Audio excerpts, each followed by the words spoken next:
চবেই মোকে মানে নামঘৰত যে দবাটো থাকে মোৰ পিঠিতে চবেই কোবাবলৈ চেষ্টা কৰে।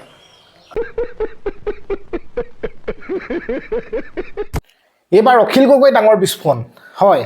অখিল গগৈয়ে কৈছে যে কেইজনমান মন্ত্ৰী আহি মোৰ পিঠিত দবা কোবালেহি, অকল মোকে পাই সি দবা কোবা দি পিঠিটোত দবা কোবাই থাকেহি।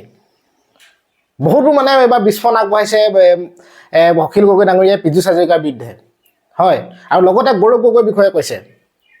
গৌৰৱ গগৈ এনেকুৱা এজন ব্যক্তি যিজন ব্যক্তিয়ে সদনত প্ৰধানমন্ত্ৰীক ৰঙা চকু দেখুৱাব পৰা এজন ব্যক্তি বুলি কৈছে। আৰু মই গৌৰৱ গগৈ কাৰণে প্ৰচাৰ কৰিমেই, নিৰ্বাচনত মই গৌৰৱ গগৈৰ লগত থাকিমেই, কোনেও একো কৰিব নোৱাৰে, লাগিলে মোক গুলিয়াই মাৰক। অখিল গগৈ ডাঙৰীয়া এই যিটো ভিডিঅ' তেওঁ সংবাদ মাধ্যমৰ আগত এইখিনি কথা উল্লেখ কৰিছিলে, গতিকে ভিডিঅ'টো চাওক আপোনালোকে। আৰু নতুনকৈ অহাসকলে কৈ আমনি লাগে আৰু কিনো নতুনকৈ অহা কৈ থাকোঁ ন। চেনেলটো আপোনালোকে লাইক এটা কৰিব, আকৌ লাইক এটা কৰিব, চেনেলটো ছাবস্ক্ৰাইব এটা কৰি দিব। আপোনালোকে নকয়েচোন, অকণমান কৰিব আৰু অসমীয়া হিচাপে, নহয় জানো? আমি অসমীয়া নহওঁ দুখীয়া বুলি সান্তনা লভিলে নহ'ব। মানুহে মানুহৰ বাবে যদিহে অকণো নাভাবে কোনেনো ভাবিব কোৱা। সেয়াই আৰু কিনো ক'ম। গতিকে ছাবস্ক্ৰাইবটো কৰিব, নকৰাকৈ নাথাকিব, তেতিয়াহে অকণমান আগবাঢ়ি যাব পাৰিম, নহয় জানো? তেতিয়াহ'লে ভিডিঅ'টো চাওক আপোনালোকে আৰু এনজয় কৰক।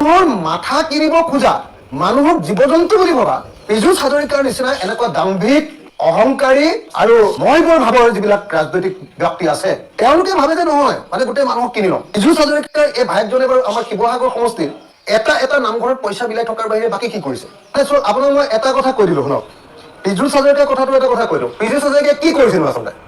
পীযুষ হাজৰিকাই নিজৰ ভায়েকক পঠিয়াই চব নামঘৰবিলাকক পইচা দি মানুহক কিনিব খুজিছে। পীযুষ হাজৰিকাইটো পইচা টোপোলা এটা লৈ আহি ইয়াত বিলাই আছে, হয় নহয় কওকচোন? আপোনালোকে প্ৰত্যেকজন সাংবাদিকেতো জানে নাই কওকচোন বাৰু আপোনালোকে? আপোনাৰ সাংবাদিকবিলাকে মোক কওক, আমাৰ সন্মানীয় সাংবাদিকসকলে কওক, শিৱসাগৰৰ সাংবাদিকসকল যথেষ্ট পৰিমাণে মানে এক্টিভ সাংবাদিক, সক্ৰিয় সাংবাদিক। একদম মই ভাবোঁ যে অসমৰ ভিতৰতে সক্ৰিয় সাংবাদিক যদি কোনোবা ঠাইত আছে, সেইটো এটা ঠাই হ'ল শিৱসাগৰ। আপোনালোকে নিশ্চয় সকলোৱে খবৰ পাইছে যে হাজৰিকা উপাধিৰ নৃসিংহ হাজৰিকা নেকি পীযুষ হাজৰিকাৰ এই ভাইকজনে বাৰু আমাৰ শিৱসাগৰ সমষ্টিত এটা নামঘৰত পইচা বিলাই থকাৰ বাহিৰে বাকী কি কৰিছে? হয়নে? আপোনালোকে নিজে এমাউণ্টটোৱে কৈ দিলে। মানুহৰ মাথা কিনিব খোজা মানুহক জীৱ জন্তু বুলি ভবা পীযুষ হাজৰিকাৰ নিচিনা এনেকুৱা দাম্ভিক, অহংকাৰী আৰু মই বৰ ভাবৰ যিবিলাক ৰাজনৈতিক ব্যক্তি আছে, মই ভাবোঁ যে তেওঁলোকে ভাবে যে নহয় মানে গোটেই মানুহক কিনি লওঁ। আৰু মই আচৰিত হৈছোঁ, আপোনালোকে নিজে দেখিছে। আৰে ইলেকশ্যনটো অখিল গগৈ খেলা নাই, চবেই আহি মোক কেলে গালি পাৰে? ইলেকশ্যন খেলিছে গৌৰৱ গগৈ। আগতে গৌৰৱ গগৈক জোকাই আছিলে বোলে কি মাছৰ মতা নে মাইকী এইবিলাক কৈ আছিলে। এতিয়াতো গম পাই গ'ল যে গৌৰৱ গগৈটো সাংঘাতিক ব্যক্তিত্বশালী মানুহ।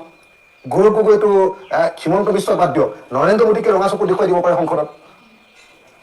এতিয়াতো গৌৰৱ গগৈৰ বিৰুদ্ধে তেওঁলোকে ক'বলৈ একোলৈকে হৈ গ'ল, হয় নহয় কওক?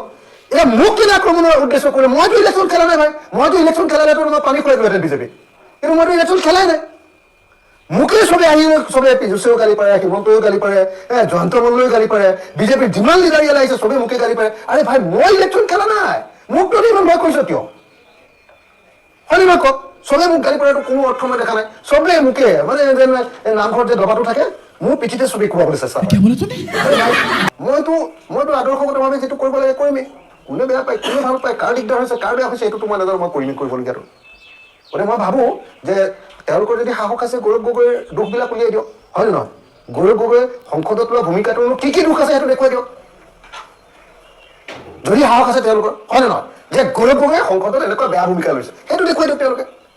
তেতিয়াহে মই ক'ম যে গৌৰৱ গগৈৰ বিৰুদ্ধে তেওঁলোকে হেৰি কৰিছে। তেওঁলোকৰ একো নাই, মোক একো গালি পাৰি থাকে। মইতো ভাই ডেডিকেটেড পলিটিকেল ৱৰ্কাৰ, মইতোতো গৌৰৱ গগৈৰ হৈ প্ৰচাৰ কৰিমেই। তোমালোকে ভাল কোৱা, তোমালোকে বেয়া কোৱা, গালি পাৰা, মাৰা, পিতা, গুলিয়াই দিয়া, তথাপিতো মই একেটাই মানুহ।